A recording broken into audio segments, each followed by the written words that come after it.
Hello everyone, it's Gina from Orchid and Opal.com, and I'm back today with episode 5 in my bead storage series. And this time I wanted to talk a little bit about how I store my semi-precious gemstone beads.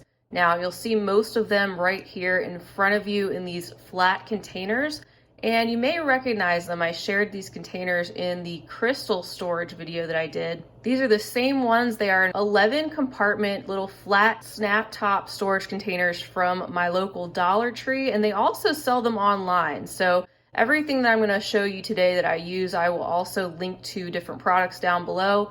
But like I keep trying to reiterate in these storage videos, I think everybody should find their own method that works best for them.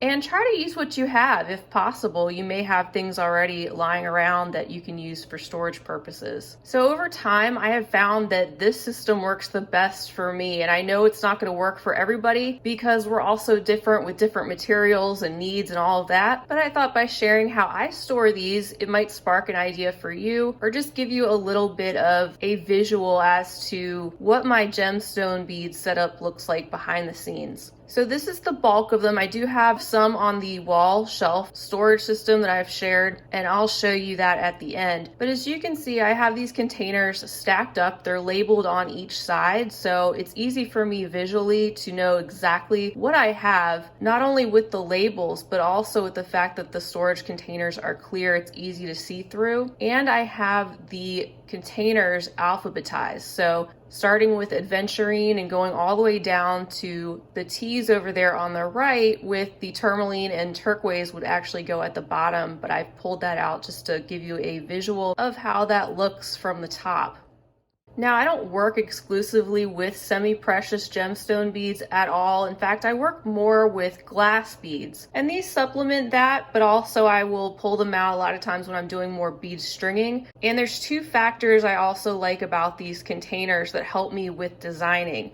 Number one is the fact that I can store all different types of the stone bead in one container. So I can store the turquoise chips with bicones, with rounds, with barrels, with any different shape of turquoise. I can put them all together in one container, which is helpful when I'm trying to design something and I want to use, say, more than one shape of the same type of stone. And that way I don't have to go hunting in different locations looking for different beads. Like if I were to store, say, all of my gemstone chips together in one place, or all of my 4mm rounds in one place and stored them by size, it may take a lot more time for me to hunt down, okay, well, where are just my turquoise stones? Because that's what I'm looking for. So the other thing, number two, is the fact that these are so portable. I can easily take the container that I want to work with over to my beading space. So say I know I'm going to be making something with turquoise beads, well, I could just take that one container. It's small, it also snaps securely, and I can just bring that over to my beading space instead of a whole huge container of every gemstone bead that I own. So I went ahead and opened this container for you. You can get a closer look at what it looks like and just a feel for how big it is. There's the snap closure, it snaps really tightly. And it's also great because it holds all these beads in place. Those little dividers go all the way to the top. So I wouldn't store seed beads in here, but for something like gemstone beads, it works out great. And I've also labeled every single side of these boxes so that no matter what side is facing me, I'm going to have a label to point out exactly what I'm looking at. So that is why I brought over my label maker as well. This is a label maker that I use to print out all sorts of labels for pretty much anything, and it has worked out really well for me. So I definitely recommend those Brother label printers. And then you can see from afar, it's just so easy for me to see what I have. Something else that I wanted to point out that has to do with labeling is the fact that you could actually use labels, and you could place a label down inside of the container itself, or say like right here in front of a particular item. Because I don't have my items clearly marked at this point. That's definitely something that I've been saying that I've been working on, is just getting better with my labeling. So I don't have that to show you today, but that is my thought for down the road, is that I would like to get even more specific. I could do something handwritten and just stick it underneath, even if it's a little piece of paper that tells me what type of bead, what size, what shape. If it's a more specific type of stone or something special that I want to write down, I can do that and leave a note right under the beads or make a label. So that would be my further thought on organization for these gemstone beads, and definitely something that I can work on for the future. But I think these containers also work really well for that purpose too, and you could get really specific with the things that you want to write down, even how much you paid for the beads or where you got them from, if you are wanting to know that, if you use them in the future in a piece and you're trying to figure out pricing and all that stuff. So you can get really detailed with your labeling. And then finally, what you're looking at right here is the remainder of my gemstone bead storage. I have it located on my wall shelf.